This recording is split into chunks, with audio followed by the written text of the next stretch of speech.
நமது தாய் திரு அவை ஒருங்கிணைப்பு, பங்கேற்பு, மறைப்பணி ஆகியவற்றை கருத்தாய்வு செய்து கூட்டொழுங்கு இயக்கம் சார்ந்த மாமன்றத்தின் 16ஆம் பொது அமர்வின் முதல் அமர்வை நிறைவு செய்துள்ளது. இப்பயணம் அக்டோபர் 2021 மறைமாவட்ட நிலையில் அனைத்து பொது நிலையினரும் உரையாடல்களில் பங்கு கொண்டதுடன் உலகில் உள்ள அனைத்து நாடுகளின் குரல்களையும் தெரிந்து அகில உலக நிலையில் ஒருங்கிணைப்பு, பங்கேற்பு, மறைப்பணி ஆகியவற்றை கலந்துரையாடல் செய்து மறைப்பணியில் கூட்டுறங்கு இயக்க திரு அவை என்ற ஒருங்கிணைந்த அறிக்கையை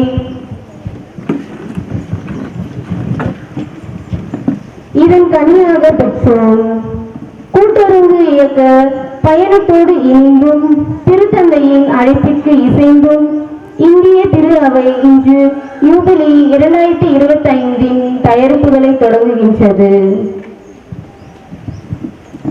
தயாரிப்பின் நோக்கங்கள் மற்றும் முழு சாரத்தை நமக்கு கருத்துரையின் மூலம் எடுத்துரைக்க பேரர் பணி ரிச்சர்ட் பெரேரா, இயக்குனர் கோடக் தொழில் பயிற்சி மையம் சேர்த்துப்பட்டு அவர்களை பேரன்போடு அழைக்கிறோம்.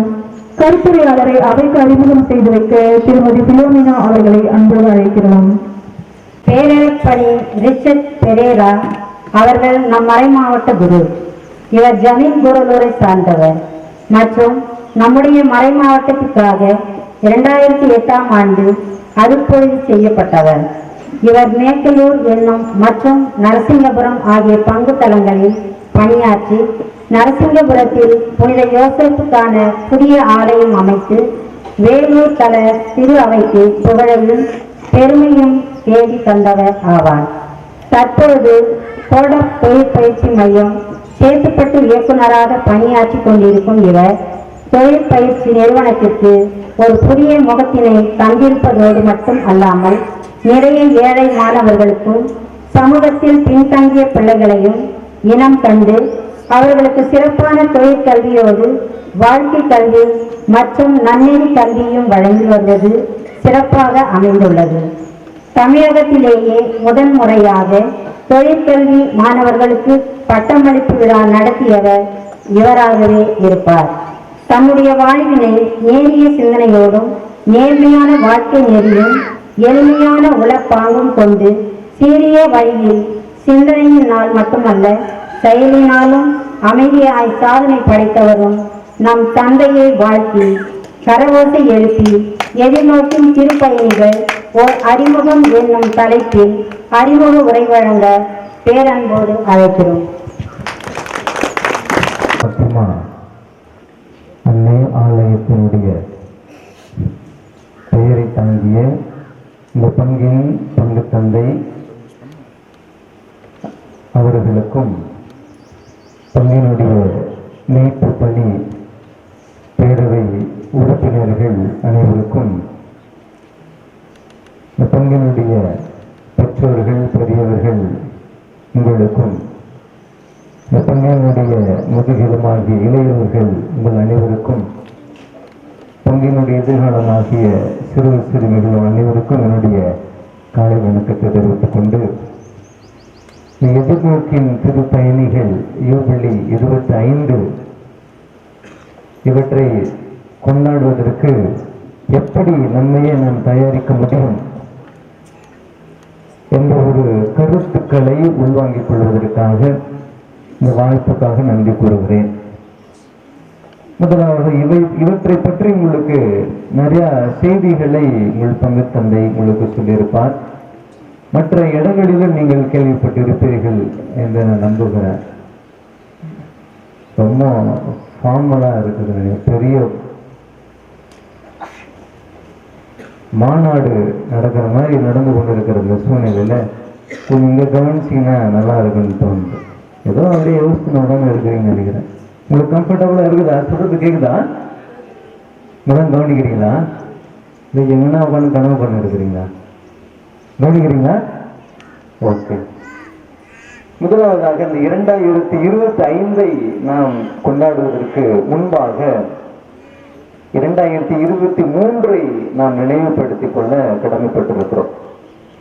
அது என்ன 2023ஆம் ஆண்டு நான் என்ன கொண்டாடினோம்? நாம 2023ஆம் ஆண்டு என்ன கொண்டாடினோம்? ஆயர் மாமன்றம். அதான் அதுல சில விஷயம் சொன்னாங்க இல்லையா? என்னென்ன சொன்னோம்? ஆயர் மாமன்றத்துல என்னென்ன பற்றி பேசணும்? நம் திருப்பயணிகள், அந்த மன்றத்தில் நம்மளுடைய திருப்பயணிகள் யார் முன்னாடி யார் பின்னாடி? மக்கள் முன்பாக, ஆயர் பின்பாக, குருக்கள்லாம் பின்பாக. இதுதான் அந்த மாமன்றத்தினுடைய சாராம்சம்.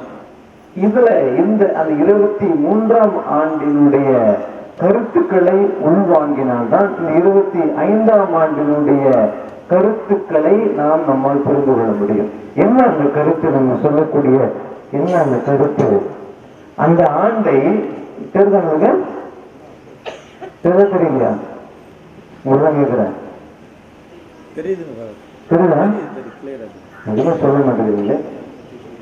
அந்த 2023ஆம் ஆண்டு ஒரு மறுமலர்ச்சி ஆண்டாக அவற்றை நாம் கொள்ளலாம். ஏன் மறுமலர்ச்சியினுடைய ஆண்டு? அந்த மறுமலர்ச்சியின் ஆண்டாக கொண்டாடுவதற்கான காரணம் என்ன? முதலாவதாக கடவுளிடம் நாம் கொண்டு அன்பின் மறுமலர்ச்சி. நாம் எல்லாரும் கடவுளை அன்பு செய்கிறோம். ஆனா எப்படி அன்பு செய்கிறோம்? இந்த அன்பில் என்ன மறுமலர்ச்சி? அதை பற்றி தான் அந்த மாமன்றம் நமக்கு சொல்லிக் கொடுத்தது. இந்த வட்டை மேசையில உட்கார்ந்து எப்படி மாமன்றம் நடந்தது பற்றி வீடியோ வந்தது. எப்படி இந்த மாமன்றம் கொண்டாடப்பட்டது? இது யாருமே உயர்ந்தவர்கள் தாழ்ந்தவர்கள் என்று அல்ல, எல்லாருமே சமமானவர்கள். எதற்கு? கடவுளை அன்பு செய்வதில் உயர்ந்தவர் தாழ்ந்தவர் என்பது அல்ல, பதவியில் இருப்பவர் என்பது அல்ல, மாணவர் குருக்கள், இவர் ஆயர்கள், இவர்கள் எல்லாம் தொடுகரத்தார், இவரெல்லாம் பொதுநிலையினர் என்று பிரிவு அல்ல. அப்ப எல்லாமே கடவுளை அன்பு செய்வதில் சமத்துவம் உண்டு. எனவேதான் கடவுளிடம் நாம் கொண்டுள்ள அன்பில் மறுமலர்ச்சி. இரண்டாவதாக, இதுதான் முதல் முறையாக திருச்சபை எடுக்கப்பட்ட ஒரு உன்னதமான ஒரு மறுமலர்ச்சி. மற்ற எல்லா இடத்திலும் மறுமலர்ச்சி எப்படி இருந்ததுன்னா ஏற்றத்தாழ்வுகள் இருந்து, போப்பாண்டவர் இருப்பாரு, அப்புறம் கருதினாள் இருப்பாங்க, அப்புறம் ஆயர்கள் இருப்பார்கள், அப்புறம் குருக்கள் இருப்பார்கள், திருத்தொண்டர் இருப்பார்கள், பொதுநிலையில் இருப்பார்கள்.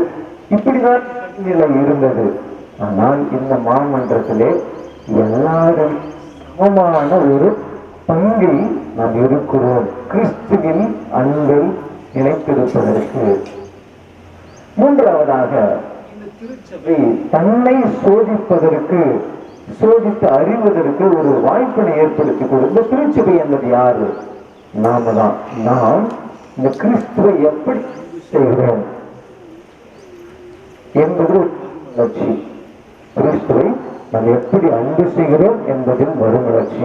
எனவே திருச்சபையாகிய நாம் நம்மையே நாம் சோதித்து அறிந்து பார்க்க வேண்டும். எந்த அளவுக்கு நம்மையே நாம் அறிந்திருக்கிறோம் என்பது பற்றி.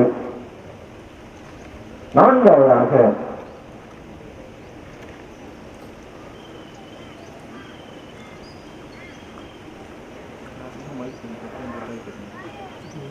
திருச்சபை தன்னை பற்றி தியானிப்பதற்காக.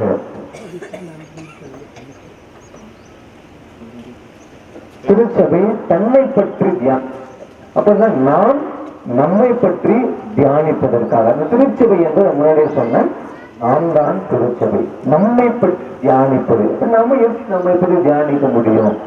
நமக்கும் இடையே இருக்கக்கூடிய உறவு, கடவுள் நாம் அன்பு செய்வதில் கொண்டிருக்கிற சிந்தனை, அவற்றை நாம் தியானிக்க வேண்டும். நாம் எப்படி அன்பு செய்கிறோம், கடவுளோடு நாம் எப்படி இருக்கிறோம், கடவுளை நாம் எப்படி ஐக்கியமாக கொண்டிருக்கிறோம்.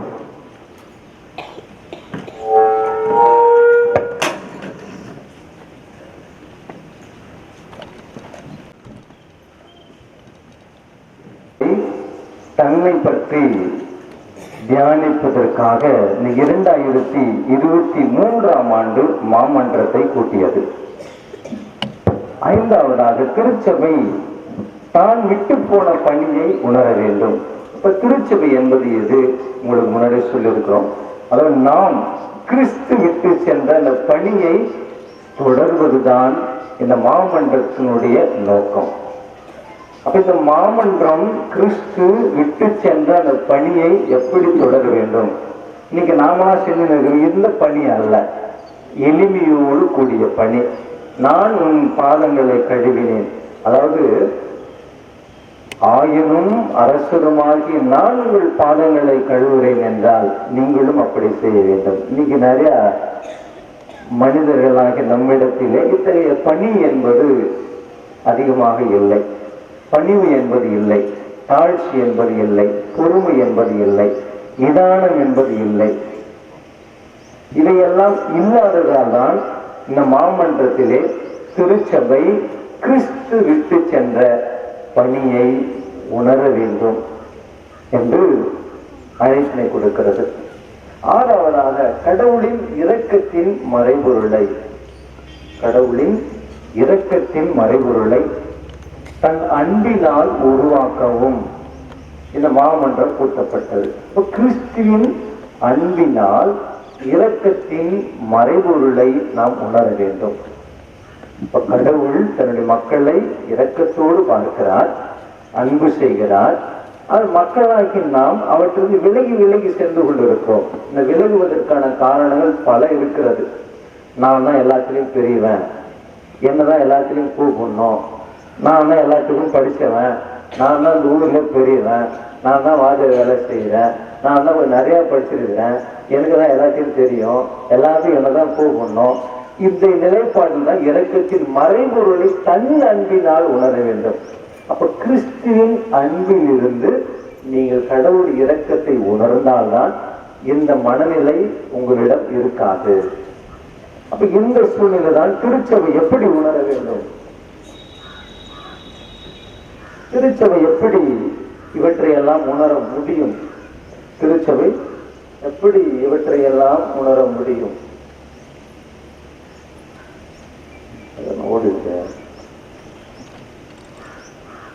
உணர வேண்டும். நாம் கடவுளின் மக்கள். இரண்டாவதாக நாம் கிறிஸ்துவின் உடல். மூன்றாவதாக நாம் தூய ஆவியார் வாழும் ஆலயம். மூன்றும் நாம் தெரிந்து கொள்வது புதிதல்ல, இதெல்லாம் ஏற்கனவே சொல்லப்பட்டு விட்டது. உணர வேண்டும் என்று திருத்தந்தை இந்த 2023ஆம் ஆண்டு மாமன்றத்தின் வழியாக நமக்கு அழைப்பினை கொடுக்கிறார். நாம் கடவுளின் மக்கள் என்பதையும் கிறிஸ்துவின் உடல் என்பதையும் தூய ஆவியார் வாழும் ஆலயம் நம் உள்ளம் என்பதையும் கடவுள் என்னுடைய திருத்தந்தை வழியாக நாம் அனைவரும் பின்பற்ற வேண்டும் என்று ஒரு அழைப்பினை கொடுக்கிறார். இதான் 23ஆம் ஆண்டு நாம் கொண்டாடிய அந்த மன்றத்தினுடைய சாராம்சம். இரண்டாவது கட்டமாக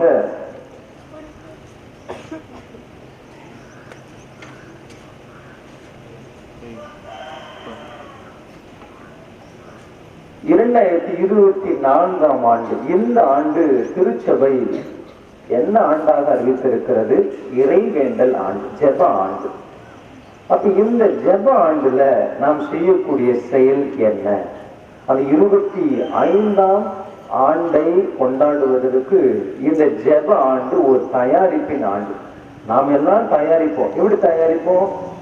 நம்முடைய திருமணத்திற்கு ஒரு தயாரிப்பு, நம்முடைய உறுதி பூசில ஒரு தயாரிப்பு, நம்முடைய புது நன்மைக்கு ஒரு தயாரிப்பு, நம்முடைய திருமுழுக்கிற்கு ஒரு தயாரிப்பு, என்று ஒவ்வொன்றுக்கும் ஒவ்வொரு தயாரிப்பு இருக்கிறது நம்முடைய அருட்சாதனங்களிலே. அப்ப இந்த 25ஆம் ஆண்டை கொண்டாடுவதற்கு ஒரு தயாரிப்பு, அது முழுக்க முழுக்க ஜெப அடிப்படையிலான ஒரு தயாரிப்பு. ஜெப அடிப்படையிலான ஒரு தயாரிப்பு. ஏன் இந்த ஜெப அடிப்படையிலான தயாரிப்பு? ஒன்று, இடைவிடா ஜெபம் என்று சொல்லப்படுகிறது. இந்த சிம்பனி ஆஃப் பிரேயர். சிம்பனினா தொடர்ச்சியான ஒரு ஜெபம், பிரேக் இல்லாம எந்த நிலையிலும் இடைநில்லா ஒரு தொடர் ஜெபமாக நம்முடைய ஜெபங்கள் அமைய வேண்டும். அந்த இடைநில்லா தொடர் ஜெபம் என்பது எது?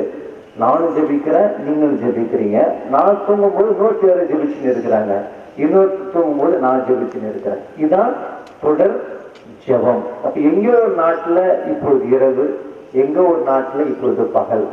அப்ப நான் முடித்த பிறகு நான் தூங்குகிறேன், நான் தூங்குகிறது இன்னொருவர் தொடங்குகிறார். இந்த தொடர் ஜெபம் தான் 25ஆம் ஆண்டினுடைய யூபிலியை மிக வெற்றிகரமாக கொண்டாடுவதற்கு உதவியாக இருக்கும். அப்ப ஜெபம் எவற்றையும் நம்ம கொடுக்கிறது. இந்த ஜெபத்தினுடைய வல்லமை என்ன? 25ஆம் ஆண்டை நாம் கொண்டாடுவதற்கு எல்லாவற்றுக்கும் மேலாக இந்த ஜெபம் நம்மை புதுப்பித்துக் கொள்ள உதவியாக இருக்கிறது. இட் இஸ் டு ரினியூ, நம்மை புதுப்பித்துக் கொள்வது, நம்மை புதுமைப்படுத்திக் கொள்வது, நம்மை மாற்றிக்கொள்வது. இந்த மாற்றிக்கொள்வதும் புதுப்பிப்பதும் எது? நம்ம வீட்டுக்கு வெள்ளை அடிக்கிற மாதிரி இல்லை, நம்ம துணியை மாத்திக்கிற மாதிரி இல்லை, நம் முகத்தை கழுவி இன்னொரு பேஸ் உருவாக்கிக்கிற மாதிரி இல்லை. இது முழுக்க முழுக்க நம்முடைய பண்பை சார்ந்தது, நம்முடைய பண்பாட்டை சார்ந்தது, நம்முடைய கலாச்சாரத்தை சார்ந்தது, நம்முடைய பழக்க வழக்கங்களை சார்ந்துதான் இது ஜெபம். அப்ப நாம் ஜெபிக்க ஜெபிக்க ஜெபிக்க நம்முடைய எண்ணங்கள் எல்லாம் மாறும். இன்னைக்கு ஏன் இவ்வளவு புனிதர்கள் திருச்சுவையில் இருக்கிறாங்க சொல்லுங்க? அவங்க எல்லாமே தன்னுடைய பழக்க வழக்கங்களை மாற்றிக்கொண்டவர்கள், தன்னுடைய நிலைப்பாட்டை மாற்றிக்கொண்டவர்கள், இந்த சமூகத்தின் பிடியில் இருந்து தன்னை மாற்றிக்கொண்டவர்கள். எப்படி? கடும் தபம், ஜெபம் இவர்களை மாற்றியது. அப்ப இந்த 25 மிகப்பெரிய ஒரு இலக்கோடு நம்மை தயாரிக்க அழைக்கிறது. எனவே எல்லாவற்றுக்கும் மேலாக நம்மையே நாம் புதுப்பித்துக் கொள்ள வேண்டும். இரண்டாவதாக நம்முடைய ஆசைகளை புதுப்பித்துக் கொள்ள வேண்டும். இந்த ஜெபம், நம்ம நிறைய ஆசைகள் இருக்கு, நம்முடைய ஆசைகள் தான் இன்னைக்கு ஜெபமே. என்னென்ன ஆசை? பாஸ் ஆகணும், வீடு கட்டி முடிக்கணும், கடன் தொல்லை போயிடணும், கல்யாணம் நடக்கணும், குழந்தை நல்லா பிறக்கணும், வேலை வாய்ப்பு கிடைக்கணும், நிம்மதி கிடைக்கணும், நோய் இல்லாத வாழ்வு கிடைக்கணும், பிரச்சனை இருக்கக்கூடாது. இதான் நம்முடைய ஆசைகள். இந்த ஆசைகள் தான் புதுப்பிக்கப்பட வேண்டும். அப்ப நம்ம வேண்டதெல்லாம் கடவுளுக்கு உகந்தது இல்லையா? அது இரண்டாவது கட்டம். அப்ப நம்முடைய ஆசைகளை நாம் புதுப்பித்துக் கொள்வது. அப்ப நம்முடைய ஆசைகள் எல்லாமே எவற்றை அடிப்படையாக கொண்டிருக்கிறது என்றால் நம்முடைய சுயநலத்தை அடிப்படையாக கொண்டிருக்கிறது, நம்முடைய தற்பெருமையை அடிப்படையாக கொண்டிருக்கிறது, நம்முடைய சுய வளர்ச்சியை அடிப்படையாக கொண்டிருக்கிறது, நான் தான் என்ற அந்த ஈகோ, அந்த ஆணவத்தை அடிப்படையாக கொண்டிருக்கிறது. அப்ப இந்த ஆசைகளில் மாற்றம், மறுமலர்ச்சி, அதற்காக தான் நம்முடைய ஜெபம் நமக்கு தேவையாக இருக்கிறது. மூன்றாவதாக இந்த ஜெபம் கடவுளுடைய பிரசன்னத்தில் இருக்க வேண்டும். கடவுளுடைய அப்ப யாருடைய பிரசன்னத்தில் இருக்கிறாய்? கொஞ்சம் யோசித்து பார்க்க வேண்டும். அப்ப யாருடைய பிரசன்னம்? நம்முடைய பிரசன்னம் எப்படி? நம்முடைய பிரசன்ஸ், இருப்பு, அவர்தான் சொல்றேன். நம்ம எங்க இருக்கிறோம்? இன்னைக்கு கோயில் இருக்கிறோம், அவற்றை உணர்கிறோமா? அப்ப அந்த கடவுளுடைய பிரசன்னத்தில் தான் ஜெபம். நம்ம எங்க வீட்டில் இருந்தா கூட கடவுள் இருக்கிறார் என்பதை நாம் புரிந்து கொண்டு அந்த நிலையில் நாம் ஜெபிப்பது. அப்ப எங்கு 2 அல்லது 3 பேர் என் பெயரால், இந்த பிரசன்னத்தை தான் நம்ம சொல்றாங்க. அப்ப கடவுளுடைய பிரசன்னத்தில் ஜெபத்தை சொல்லுவது. அப்ப கடவுளுடைய பிரசன்னம் எங்க நிறைய இருக்கிறது? நற்கருணை, அந்த ஆலயம். இப்ப ஆலயத்தில் தான் நற்கருணை இருக்கிறது. கடவுளுடைய பிரசன்னத்தில் இந்த ஜெபத்தை நாம் அதிகமாக வைத்துக் கொள்ள வேண்டும். அதற்கு அடுத்ததாக அவருடைய வார்த்தைகளை கேட்டு, இப்ப இறை வார்த்தை எல்லாம் பைபிள் எடுத்து வந்திருப்பீங்க நினைச்சேன். எல்லாம் கைவிசி வந்துருக்குறீங்க, செல் எடுத்து வந்துருக்கீங்களா? எல்லாத்தையும் செல் இருக்குது, பைபிள் இல்லை. செல்ல பார்த்துருக்கீங்களா? Very good. அட்லீஸ்ட் அதையாவது செய்யுங்களேன், பார்க்குறேன். இன்னும் நிறைய இருக்குது விஷயங்கள். ஓகே, இறை வார்த்தையை கேட்பதில் நாம் ஆர்வம் கொண்டவர்களாக இருக்க வேண்டும். இறை வார்த்தை எப்பொழுது கேட்கப்பட வேண்டும்? வாசிக்கப்படுகிற பொழுது மட்டும்தான் நம்மால் கேட்க முடியும். அப்ப நமக்கு எப்போ எங்கு வாசிக்கப்படுகிறது? ஆலயத்தில், திருப்பலியில் வாசிக்கப்படுகிறது. அப்ப இவற்றை கேட்பவர்களாக நாம் இருக்க வேண்டும். அப்படின்னா நீங்க கோயிலுக்கு வர வேண்டும். இல்லை என வீடுகளில் நீங்கள் குடும்ப ஜபத்தின் போது இறை வார்த்தையை வாசிக்க குடும்பம் எல்லாம் அமர்ந்து கேட்க வேண்டும். அப்ப இறை வார்த்தை கேட்பதன் வழியாகவே நாம் இறை ஆசிரியரை பெற்றுக் கொள்வோம். அதற்கு அடுத்ததாக கடவுளை ஆராதிப்பதன் வழியாக நாம் ஜெபிக்கிறோம். கடவுளுடைய பிரசன்னத்தில் நாம் ஜெபிக்கிறோம், இறைவார்த்தை கேட்பதில் நாம் ஜெபிக்கிறோம், கடவுளை ஆராதிப்பதன் வழியாக நாம் ஜெபிக்கிறோம். அப்ப இந்த மூன்றின் அடிப்படையில் தான் கடவுளிடம் நாம் ஜெபித்துக் கொண்டிருக்கிறோம், கடவுளை நாம் போற்றி புகழ்ந்து கொண்டிருக்கிறோம். இதுதான் இந்த ஜெப ஆண்டினுடைய சாராம்சம். ஏன்னா இப்பதான் நம்ம பிப்ரவரி மாசம் வந்திருக்கிறோம். அப்ப இந்த ஆண்டு முழுவதுமாக நாம் செய்ய வேண்டிய 3 காரியங்கள். ஒன்று, கடவுளுடைய பிரசன்னத்தில் இருக்க வேண்டும். இரண்டாவது, இறைவார்த்தையை கேட்க வேண்டும்.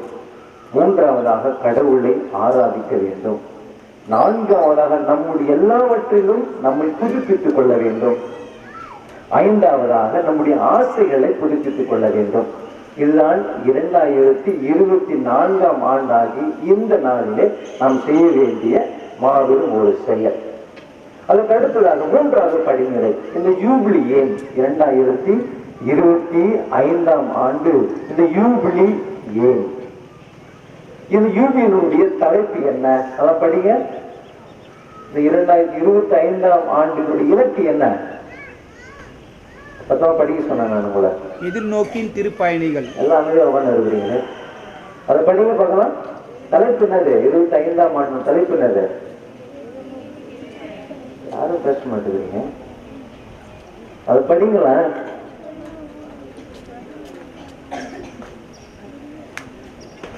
நீங்களும் யாரும் பேச மாட்டேங்க, கேட்கவும் மாட்டீங்க, பேசவும் மாட்டீங்க. யாருக்கு தான் இது போயின்னு நான் பேசுறது யாருக்கு போயின்னு தெரியல. யார்தான் கேட்குறீங்க?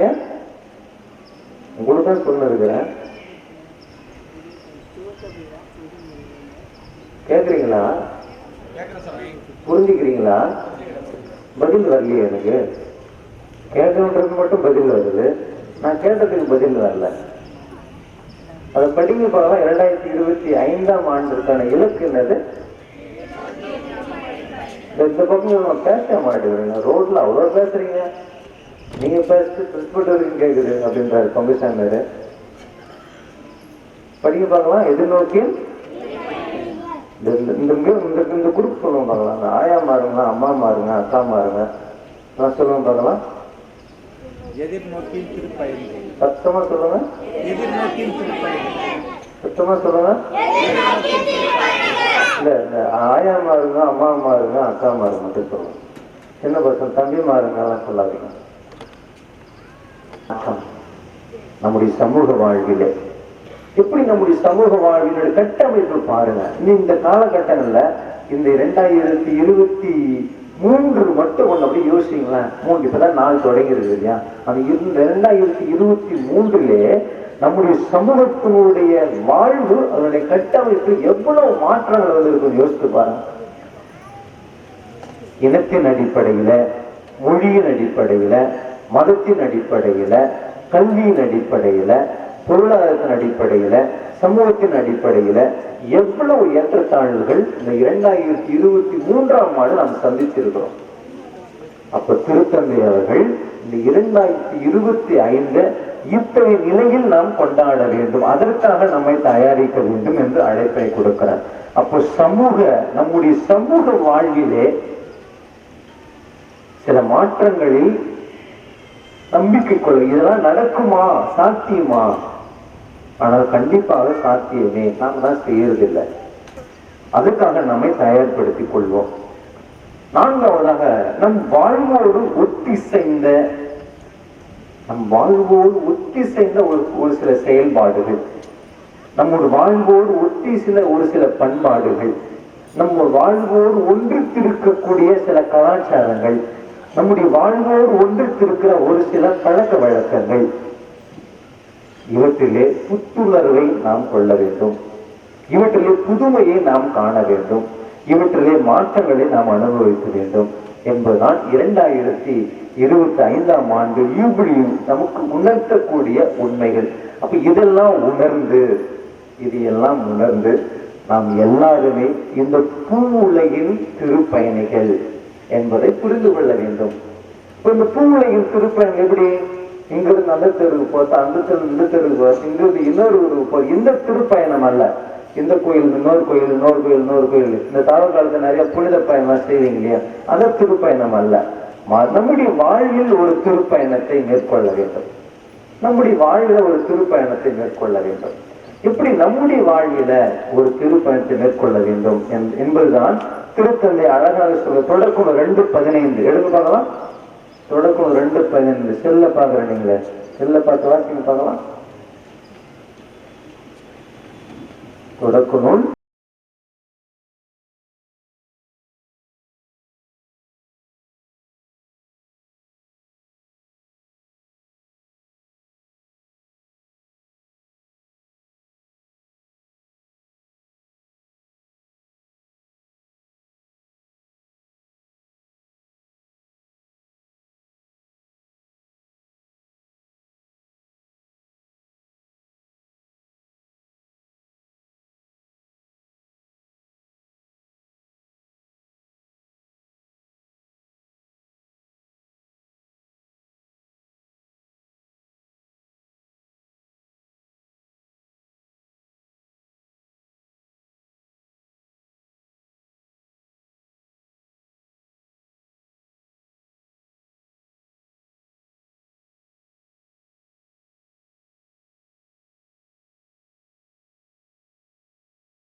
பாதுகாக்கவும் அங்கு குடியிருக்க செய்தான். இந்த பயணம் இந்த மனுக்குலத்தில் வாழ்ந்து கொண்டு இருக்கிற நமக்கு கடவுள் பொறுப்பு ஏன் நம்ம படைச்சிருக்கிறாரு. இந்த ஊர்ல சிலைமங்கலத்துல நம்ம கொண்டு வந்து சேர்த்து இருக்கிறாரு. நம்மள எங்கன்னா விட்டுருக்கலாம்ல, இந்த பக்கத்து ஊர்ல விட்டுருக்கலாம், அலியாதமங்கலத்துல விட்டுருக்கலாம்ல, நம்மள எங்க கொண்டு வந்து விட்டுருக்கிறாரு கடவுள. நீங்க எந்த இடத்தை பயன்படுத்த வேண்டும், எந்த இடத்த, கோயில் இடத்துல இல்ல, கோயில் இடத்த பிடிச்சி வீடு கட்டிக்கிட்டு பாத்ரூம் கட்டிக்கிட்டு இல்ல, சரிங்களா? எந்திரத்தை பயன்படுத்த நீ சம்பாதிச்சு காசு போட்டு வாங்கி கட்டிக்க அந்த இடத்த பாதுகாக்கவும், கோயில் இடத்துல எந்த கலகம் இல்லாமல் பாதுகாக்கவும், சரிங்களா? ஆண்டவராகிய கடவுள் உங்களை சென்னிமங்கலத்தில் பிறக்க செய்தார். இதுதான் ஏற்கனவே எங்கேயும் அங்க நம்ம தேட தேவையில்லை, சென்னிமங்கலத்தில் நம்ம தேடிக்கோமே. இப்ப கடவுள் இங்கு நம்மை கொண்டு வந்திருக்கிறார். இப்ப தொடக்கம் 2:15 பயன்படுத்த பாதுகாக்க சொந்தமாக்கி கொள்ள இந்த வார்த்தையை கொடுக்கல. சொந்தமாக்கி கொள்ள வேண்டும் என்ற வார்த்தை கொடுக்க நாம எப்போனா செத்து போகலாம், நாம் எப்பொழுது வேண்டுமானாலும் இறந்து போகலாம், உத்தரவாதம் இல்லை. எனவேதான் உங்களுக்கு சொந்தமாக வைத்துக் கொள்ளுங்கள் என்று சொல்லவில்லை. எனவே பயன்படுத்த பாதுகாக்க. நீ பயன்படுத்துறியா, பாதுகாக்கிறியா, இன்னொருத்த கொடுத்துட்டு போ, முடிச்சு வேலை. நீ பயன்படுத்தின பாதுகாக்க நன்று நன்று நம்பிக்கைக்கு நல்ல பணியாளனே. நீ மிக சிறியவற்றில் நம்பிக்கைக்குரியதாக இருந்தான். எனவே பெரியவற்றை எது விண்ணுலகத்தில் மிகப்பெரிய ஒரு பொறுப்பு உனக்கு கடவுள் பாதுகாத்து வைத்துக் கொண்டிருக்கிறார். அங்கே உன்னை நான் பணியாளனாக உன்னுடைய தலைவனுடைய மகிழ்ச்சியில் பங்கெடுப்பதற்காக கடவுள் உன்னை அழைத்துக் கொள்வார் என்று சொல்லி நம்மை எங்கிருந்து சென்னிமங்கலத்திலே பிறக்க செய்கிறார். நம்முடைய வாழ்க்கை என்பது குறுகிய கால வாழ்க்கை. நம்முடைய வாழ்க்கை ஒருவேளை 60, 70, 80 ஆண்டுகள் வேண்டுமானால் நீட்டித ஆயுதாக இருக்கலாம். ஆனால் அது கூட குறுகியதே, அது கூட குறுகிய கால வாழ்க்கை தான். இந்த சிறிது காலமே நாம் தங்கி வாழ்ந்து கொண்டிருக்கிறோம். ரொம்ப நாளா அல்ல, சிறிது காலமே இங்க நாம் தங்கி வாழ்ந்து கொண்டிருக்கிறோம். எனவே படைப்பின் அழகை தியானிப்பதற்காக கடவுள் இந்த கிராமத்திலே நம்ம படைச்சிருக்கிறார். இந்த கடவுளுடைய படைப்பை பாருங்க எப்படி இருக்குது, எவ்வளவு அழகா இருக்குது பத்தியா. அப்படி நம்ம என்னைக்காவது பார்த்து சொல்லியிருக்கோம். வீட்டுக்கு முன்னாடி வந்து இந்த ஊரை ரசித்துக்கிறீங்களா நீங்க? சென்னிமங்கலத்து மக்கள் எங்கெல்லாம் கேட்குறேன், இந்த ஊரை ரசித்துக்கிறீங்களா? இந்த ஊர் எம்மா அழகா இருக்குது, எவ்வளோ காஞ்சி போய் கிடக்குது, அழகு அழகு, கடவுளுடைய படைப்பே அழகு. மாங்காய் மரத்தை பார்த்து ரசித்துக்கிறீங்களா? வாழை மரத்தை பார்த்து ரசித்துக்கிறீங்களா? முருங்கை மரத்தை பார்த்து ரசித்துக்கிறீங்களா? ஊரில் இந்த பட்டுரோட செடி பார்த்து ரசித்துக்கிறீங்களா? எல்லாத்தானே ரசிக்கிறதுக்கு இல்லையா? மாங்காய் இருந்தா யார் வீட்டு மாங்காய் பறிச்சு நல்லா இருந்தால் யோசிச்சிருப்பீங்க. ஓ பக்கத்து வீட்டு மாங்காய் நல்லா இருக்குது, முருங்கை நல்லா இருக்குது, முருங்கீரை நல்லா இருக்குது, திருநெல்வேலி எல்லாமே நல்லா தான் இருக்கும். சரிங்களா? கடவுள் இந்த 25ஆம் ஆண்டு யூபிலை கொண்டாடுவதற்கு ஒரு அழைப்பை கொடுக்கிறார். எனது படைப்பின் அழகை நீங்கள் தியானியுங்கள். ஏன் உட்கார்ந்து தியானிங்க. கடவுளே இவ்வளவு அழகான படைப்பை கொடுத்திருக்கிறியே, அதிலும் சிறந்த படைப்பாக என்னை படைச்சிருக்கிறியே, என்னைக்காவது எழுந்துச்சு நாம் நன்றி சொல்லி இருக்கிறோமா, யோசித்து இருக்கிறோமா? இந்த படைப்புகள் எல்லாம் நான் சிறந்த படைப்பு என்று சொல்லுவதற்கு என்னைக்காவது ஒரு நாளுக்கு மனசு இருந்திருக்கா? இந்த 25 உங்களுக்கு அவற்றை உணர்த்த வேண்டும். அதற்கு அடுத்ததாக பாதுகாப்பு அக்கறையுடன் நம்முடைய உலகை பாதுகாக்க வேண்டும். பாதுகாப்பு அக்கறை. நம்ம பொருளான நம்ம பாதுகாக்கலாம், ஊராமட்டு பொருள் நம்ம எதுக்கு பாதுகாக்கணும் இல்லையா? நம்ம வீட்டு மரத்துக்கு தண்ணி ஊற்றலாம், ஊராமட்டு மரத்துக்கு நம்ம ஏன் தண்ணி ஊற்றணும்? கோயில் மரத்துக்கு தண்ணியா ஊற்றணும்? இப்ப கடவுள் நமக்கு சொல்லுவது பாதுகாப்பு அக்கறையுடன் நம்முடைய உலகை பாதுகாக்க. நம்முடைய உலகு இதுதான் நம்முடைய உலகு. இந்த சென்னிமங்கலம் நம்முடைய உலகு. இதை தாண்டி நம்முடைய தேவைக்கு எவையெல்லாம் பயன்படுகிறதோ அந்த இடமெல்லாம் நம்முடைய உலகு என்று கடவுள் திருத்தந்தை பிரான்சிஸ் வழியாக இந்த அழைப்பை நமக்கு கொடுக்கிறார். 4வது நிலைக்கு நாம் போறோம்.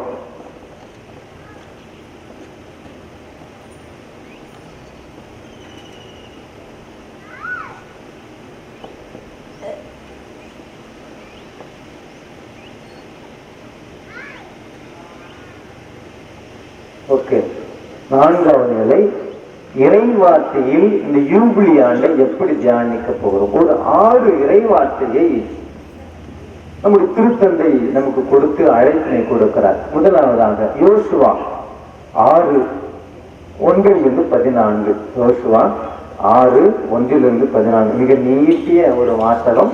இருந்தால் கூட அதில் என்ன சொல்லப்படுகிறது என்பதை சுருக்கமாக என்ன சொல்லுவோம் பார்க்கலாம். தலைப்பை கொடுத்துருப்பாங்க. யோசுவா 6:1-14 என்ன வாசிப்பீங்களா?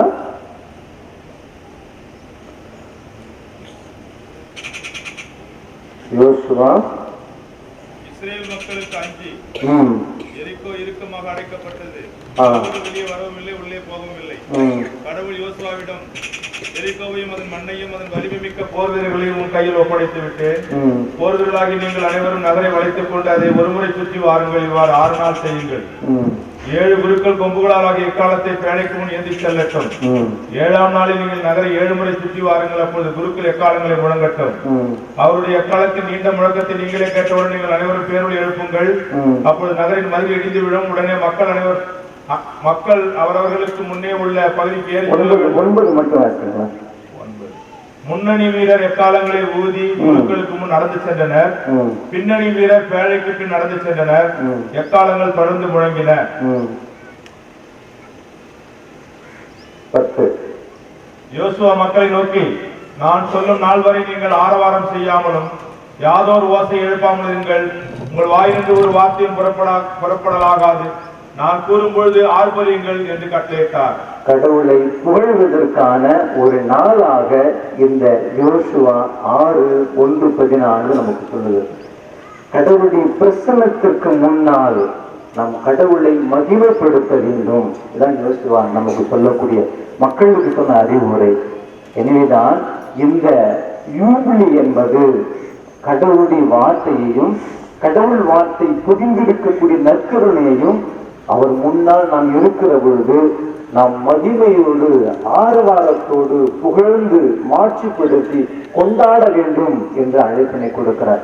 அப்படி நினைவுதான் ஒவ்வொரு திருப்பலியும் நமக்கு ஒரு கொண்டாட்டம், ஒவ்வொரு திருப்பலியும் நமக்கு ஒரு ஆர்ப்பரிப்பு, ஒவ்வொரு திருப்பலியும் மிகப்பெரிய ஒரு கொண்டாட்டத்தினுடைய பாடலை நாம் பாடிக்கொண்டு அல்லேலூயா என்று பாடுகிறோம், ஓசானா என்று பாடுகிறோம். அப்ப இந்த கொண்டாட்டம் ஆமென் என்று பாடுகிறோம். இவையெல்லாம் கொண்டாட்டத்தினுடைய வார்த்தைகள்.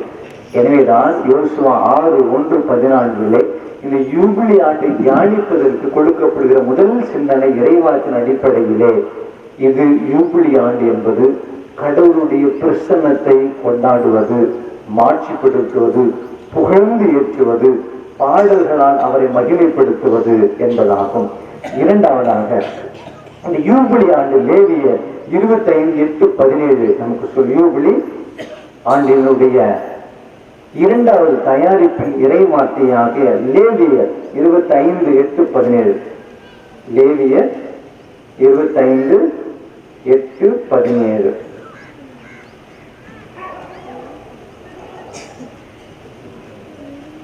25:8-17 இது யூபிலி ஆண்டு ஒரு மீட்பின் ஆண்டாக சொல்லப்படுகிறது. லேவியர் 25:8-17 தொடர்ந்து வரும் 7 ஓய்வு ஆண்டுகளை 7 ஆண்டுகளாக 7 முறை எண்ணிக்கையிட்டு அவை 49 ஆண்டுகளாகும். 7ஆம் மாதம் 10ஆம் நாள் எக்கால ஒளி எழுப்பட்டும். பாவக்கழுவாய் நிறைவேற்றும் அந்த நாளில் உங்கள் நாடெங்கும் எக்காலம் வழங்க செய்யுங்கள். 50ஆம் நாள் ஆண்டை துவிதாக்கி நாட்டில் வாழ்வோருக்கெல்லாம் தன்னுரிமை அறிவியுங்கள். அது உங்கள் யூபிலி ஆண்டு. அந்த ஆண்டில் நீங்கள் உங்கள் நிலப்பகுதிக்கு உங்கள் இனத்தாரிடம் திரும்பி வேண்டும். 5ஆம் ஆண்டு உங்களுக்கு யூபிலி ஆண்டு. அந்த ஆண்டு பயிரிட வேண்டாம், தானாய் விளைந்தது அறுக்க வேண்டாம், கிளைகளை நறுக்காத திராட்சை செடியில் நின்று கனி சேர்க்கவும் வேண்டாம். ஏனெனில் அந்த ஆண்டு யூபிலி ஆண்டு, அது உங்களுக்கு தூயது. நிலத்திலிருந்து அவ்வப்போது கிடைக்கும் பலனை உண்ணுங்கள். அந்த யூபிலி ஆண்டில் அவரவர் தம் காணி ஆட்சிக்கு திரும்பி செல்ல வேண்டும். உங்களுக்குள் ஒருவனுக்கு நிலத்தை விற்கவோ அவரிடத்தில் வாங்கவோ செய்யுங்கள். ஒருவரை ஒருவர் ஏமாற்றாதிருங்கள். 17 உங்களுள் எவரும் தம் இடத்தாரை ஏமாற்றலாகாது. கடவுளுக்கு அஞ்சி நடங்கள். ஏனெனில் நானே உங்கள் கடவுளாகிய ஆண்டவர். நானே உங்கள் கடவுளாகிய ஆண்டவர். ஏனென்றால் உங்கள் நிலத்தை ஏமாற்றியவர்களிடமிருந்து உங்களை நான் மீட்டுக் கொண்டு வந்துள்ளேன். எனவே நீங்கள் அடுத்தவர்களை ஏமாற்றாதீர்கள். ஏனென்றால் இது மீட்பின் ஆண்டு, அடிமை நிலையிலிருந்து கடவுள் நம்மை மீட்டெடுத்த ஆண்டு என்று சொல்லி லேவியர் வழியாக இறைவன் இந்த 25ஆம் ஆண்டை இந்த ஆண்டு ஒரு மீட்பின் ஆண்டாக, முதலாவதாக கொண்டாட்டத்தின் ஆண்டு, கடவுளை மகிமைப்படுத்துவதன் ஆண்டு என்று சொல்லப்பட்டது. இரண்டாவதாக இது ஒரு மீட்பின் ஆண்டு. இந்த மீட்பு என்பது எந்த மீட்பு? இந்த நில அடிமைத்தனத்தில் இருந்து, ஏமாற்றுத்தனத்தில் இருந்து மீட்கப்பட்ட ஒரு ஆண்டு. ஏனென்றால் இன்னைக்கு நிலம் வச்சு இருக்கிறோம், அன்பு நிலம் வச்சிருந்தா மிகப்பெரிய ஜாம்பவான்கள். இன்னைக்கு நேரத்தில் தான் நிறைய அடிமை நிலைகள் அன்றும் தொடங்கி இருக்கிறது, இன்றும் தொடர்ந்து கொண்டுதான் இருக்கிறது. எனவே கடவுள் இந்த இறைவாக்கின் வழியாக, இந்த யூபிலி ஆண்டின் வழியாக நாம் அனைவரும் மீட்பின் ஆண்டாக இந்த ஆண்டை கொண்டாட நமக்கு அழைப்பினை கொடுக்கிறார். மூன்றாவதாக லேவியர் 23, 26, 28. லேவியர் 23, 26, 28. இந்த ஆண்டு பாவ கழுவாய் நிறைவேற்றும் நாள், பாவ கழுவாய் நிறைவேற்றும் நாள் என்று இந்த யூபிலி ஆண்டை கொண்டாடுகிறார். அப்ப யூபிலி ஆண்டிலே நம்முடைய பாவங்களுக்கான கழுவாயாக அந்த ஆண்டை பயன்படுத்திக் கொள்ள வேண்டும். கடவுளை மகிமைப்படுத்துவதன் வழியாக, கடவுளை புகழ்வதன் வழியாக, கடவுளுக்கு பலி செலுத்துவதன் வழியாக நம்முடைய பாவங்கள் எல்லாம் கழுவப்படுகிறது, நம்முடைய பாவங்கள் எல்லாம் நம்மை விட்டு நீங்குகிறது, நம்முடைய பாவங்கள் எல்லாம் மன்னிக்கப்படுகிறது, நம்முடைய பாவங்களை எல்லாம் கடவுள் இரக்கத்தினால் மறைத்துக் கொள்ளுகிறார் என்பதை பற்றி தான் இந்த இறைவார்த்தை நமக்கு சொல்லுகிறது. ஐந்தாவதாக லேவியர் 25, 39, 41. லேவியர் 25, 39, 41. இதிலே நமக்கு சொல்வது அடிமையின் மீட்பு. இந்த யூபிலி ஆண்டு என்பது அடிமைத்தனைகளில் இருந்து கடவுள் நம்மை மீட்டு சுதந்திரத்தோடு வாழ்வதற்கு, கடவுளின் இரக்கத்தை, அன்பை நாம் முழுமையாக அனுபவிப்பதற்கு இந்த அடிமை நிலைகளிலிருந்து கடவுள் நம்மை விடுவித்திருக்கிறார். இந்த யூபிலி ஆண்டு அதைத்தான் நமக்கு கற்றுக் கொடுக்கிறது. நாம் இனி யாருக்கும் எதற்கும் அடிமைகள் அல்ல, நாம் கிறிஸ்துவுக்கு மட்டும்தான் அடிமைகள். பவுலடிகளார் சொல்வது போல, நான் யாருக்கும் தலைத்தவன் அல்ல, இது கிறிஸ்துவின் அன்புதான் எனக்கு எல்லாமே உயர்ந்தது என்று சொல்லியது போல, லேவியர் இந்த புத்தகத்திலே நமக்கு அவற்றை தான் சொல்லி திருத்தன் நமக்கு அழைப்பினை கொடுக்கிறார். ஆறாவதாக 25:10. லேவியர் 25:10 மட்டும் வாசிங்க. 25:10. ஆண்டை தூயதாக்கி நாட்டில் வாழ்வோருக்கெல்லாம் தன்னுரிமை அறிவியுங்கள், அது உங்கள் யூபிலி ஆண்டு. அந்த ஆண்டில் நீங்கள் உங்கள் நிலப்பகுதிக்கும் உங்கள் இனத்தாரிடமும் திரும்ப வேண்டும். இது தன் உரிமை ஆண்டு. என்ன தன் உரிமை ஆண்டு? இது எனக்குரியது, இந்த இடம் எனக்குரியது, இது யான் ஊரு, கலிமகளை யான் ஊர், நான் ஏன் ஊருக்கு வெளியே போகணும்? இந்த ஊரில் தான் என் விசுவாசம் வளர்ந்தது, இந்த ஊரில் தான் என் நம்பிக்கை வளர்ந்தது, இந்த ஊரில் தான் எனக்கு எல்லாமே எல்லாம் அழுத்தம் நடந்தது. இந்த உரிமையோடு தான் கடவுள் யூபிலி ஆண்டை கொண்டாட சொல்லுகிறார். இன்னொரு புறம் யோசிக்கிற போது இது தனிப்பட்ட வகுப்புவாத அடிப்படையிலான உரிமைகள் மறுக்கப்பட்ட நிலையில் இருந்து, இது ஏன் இனம், ஏன் ஊரு, என்னுடைய மொழி சார்ந்தது, என்னுடைய இனத்தை சார்ந்தது என்று குறிப்பிடாமல், வகுப்புவாதம் என்பது பிரிவினைகளுக்கு உட்படுத்தப்படாமல், அடிமைத்தலைகளுக்கு உட்படுத்தப்படாமல், தன் உரிமையோடு என்னுடைய நிலம் எனக்குரியது என்பதை முழுமையாக ஒன்று கொண்டு வாழ வேண்டும் என்பதுதான் யூபிலி ஆண்டினுடைய உள்ள அர்த்தமாக இருக்கிறது. எனவே நீங்கள் இவற்றையெல்லாம் உங்களது ஆக்கிக் கொள்ளுங்கள். இது யாருடைய கோயில்? யான் கோயில். எப்ப நல்லா இருக்கிற வரைக்கும் யான் கோயில். ஏன்னா பிரச்சனை வரும்பொழுது எனக்கு நான் நீதான் நன்றி வழிகாட்டி, நீ பார்த்து நீ ஆச்சு சாமியார் ஆச்சு. வண்டு வழிகாட்டினா சொல்லுவாங்க, எனக்கு நான் வந்தா நான் போ, நீதான் தேர்ந்தெடுத்து கொடுத்தேன், சாமியாரை பார்த்துக்கிட்டோம். அப்ப இந்த நல்வி கொள்ளுகிற நிலை அல்ல. அப்ப தன்னுரிமை, என்னுடைய ஆலயம், என்னுடைய பங்கு, என்னுடைய உரிமை, என்னுடைய பாதுகாப்பு, என்னுடைய வளர்ச்சி எல்லாமே இதில் அடங்கி இருக்கிறது. எனவே யூபிலி ஆண்டிலே இறைவார்த்தை இவ்வாறாக நாம் தியானிக்க கடமைப்பட்டிருக்கிறோம். முதலாவதாக மகிழ்ச்சியில், இரண்டாவதாக மீட்பில், மூன்றாவதாக பாவ கழுவாயில், நான்காவதாக சொத்துக்களை மீட்டெடுப்பதில், ஐந்தாவதாக அடிமை தலையில் இருந்து மீட்பின் வழியாக, ஆறாவதாக தன் உரிமையை நாம் பெற்று அனுபவிக்கும் வழியாக கடவுள் இந்த ஆண்டை கொண்டாட திருத்தந்தி வழியாக நமக்கு அழைப்பினை கொடுக்கிறார். ஐந்தாவதாக இயேசுவும் யூபிலியும் எப்படி இங்கு கொண்டாடப்பட முடியும்? எசாயா 61:1-2 வாசியம் பார்க்கலாம். எசாயா 61 1 2 மட்டும் வாசிங்க. எசாயா 61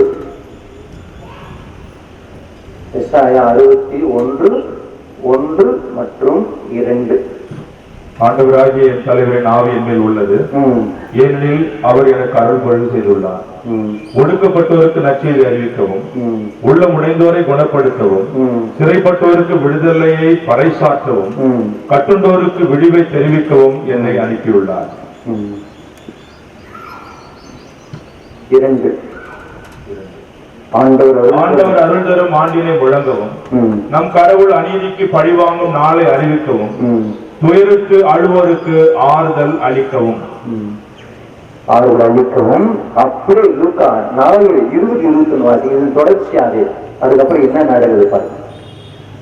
இவற்றை தன்னுடைய மக்களுக்கு வாசிக்கிறார் இயேசு கிறிஸ்து. அது முடிந்த பிறகு என்ன நடக்குது? லூக்கா 4:20-21. லூக்கா 4:20-21. பின்னர் அந்த ஏட்டுச்சுருளை ஏவலரிடம் கொடுத்து விட்டு அமர்ந்தார். தொழுகை கூடத்தில் இருந்தவர்களின் கண்கள் அனைத்தும் அவரை உற்று நோக்கின. அப்பொழுது அவர் அவர்களை நோக்கி, நீங்கள் கேட்ட இந்த மறைநூல் வாக்கு இன்று நிறைவேறிற்று என்று சொன்னார். யூபிலி ஆண்டை கொண்டாடுறதுக்கு நம்ம வந்திருக்கிறோம். அதுல வீட்டுக்கு இருந்து போயின்னு இருக்கீங்க. எப்படி நீங்க கொண்டாடுறீங்கன்னு எனக்கு தெரியலையே. எங்க வீட்டுல போய் சோறாக்கி கொண்டாடுறது நம்முடைய யூபிலி. அப்படிதானே?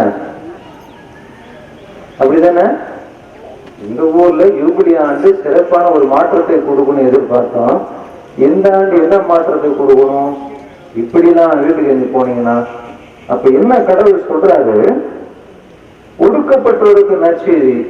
நீங்களா நல்லா தானே இருக்கிறீங்க, உங்களுக்கு எதுவும் நற்செய்தி நான் கொடுக்கணும் அப்படின்னு கூட ஒரு கேள்வி கடவுள் கேட்பார். சரிங்களா? உள்ளம் உடைந்தவருக்கு உள்ளம் நல்லா தான் இருக்குது. உள்ளம் உடைந்து அப்படி நொறுங்கி போன மாதிரி, நொந்து போன மாதிரி, வேதனை இருக்கிற மாதிரி, அழுகுற மாதிரி, கஷ்டப்படுற மாதிரி, கடினப்படுற மாதிரி அப்படி யாரும் நீங்க தெரியல. நீங்களாம் ஜாலியா இருக்கிறீங்க, சந்தோஷமா இருக்கிறீங்க. கடவுள் 3 வேளை சோறு கொடுக்குறாரா, நாங்க வச்சு நாங்க சாப்பிட்டுக்கிறோம், அப்படி மனநிலையோடு நீங்க இருக்கிறீங்க.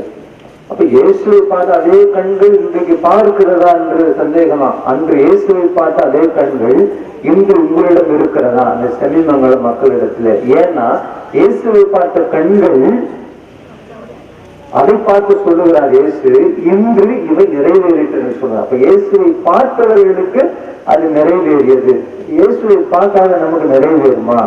அதுவே ஒரு கேள்விக்குறி. எனவே ஜூபிலி ஆண்டலை நீங்கள் இயேசுவை பாருங்கள்.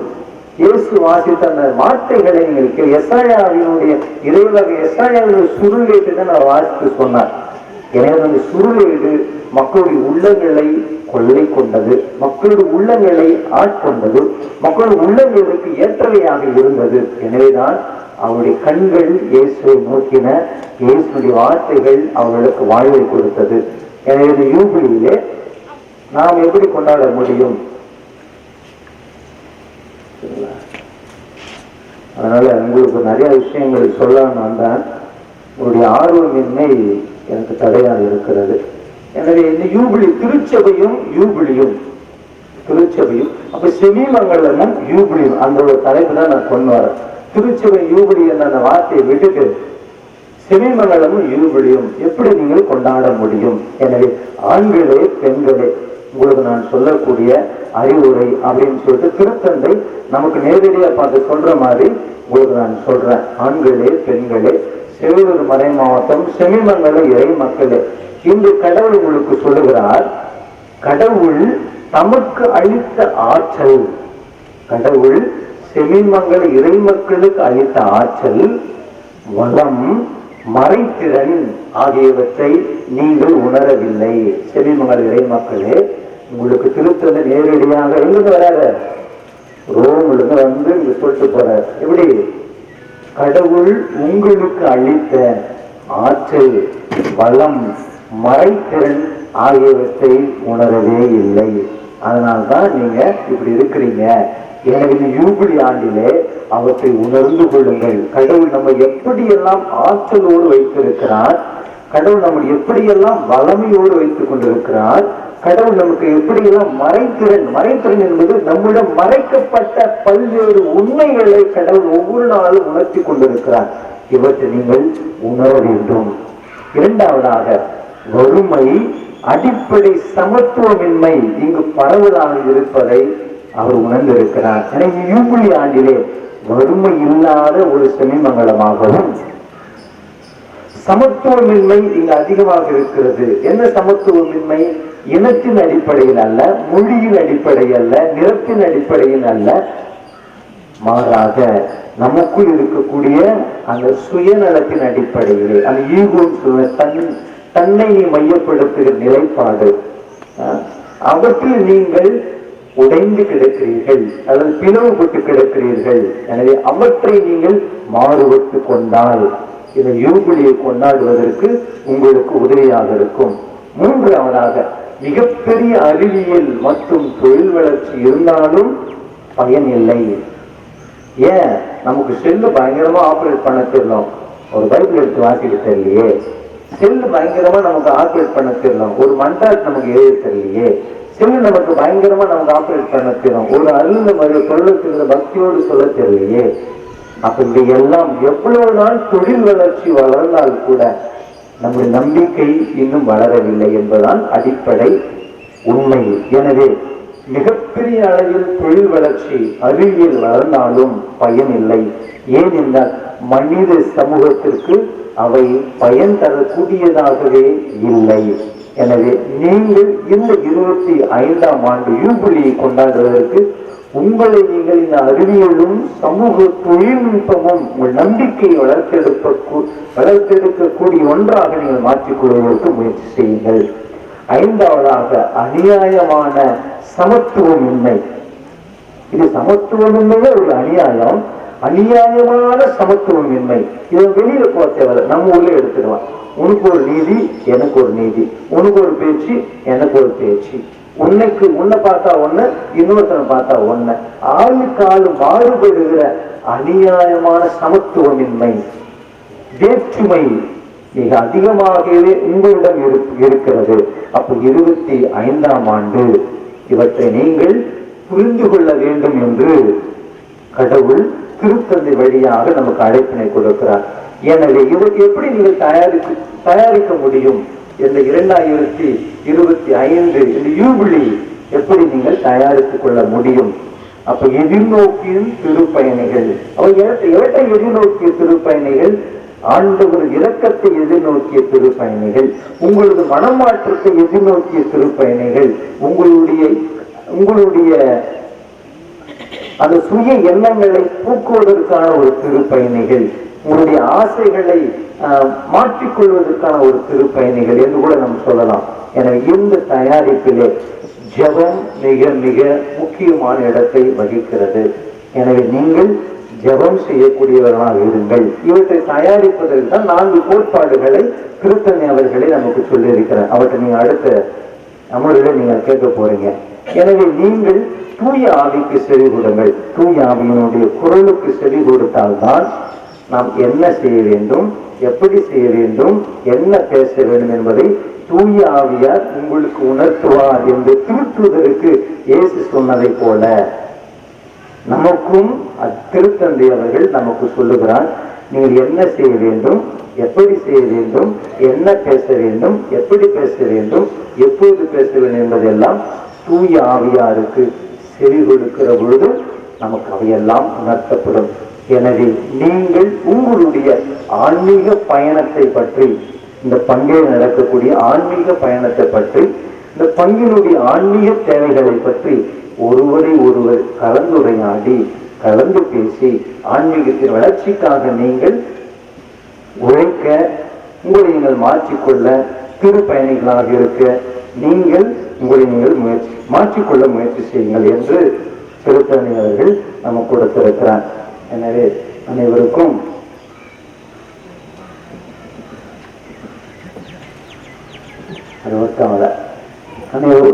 என்னுடைய நன்றிகளையும் வாழ்த்துக்களையும் நான் தெரிவித்துக் கொள்கிறேன்.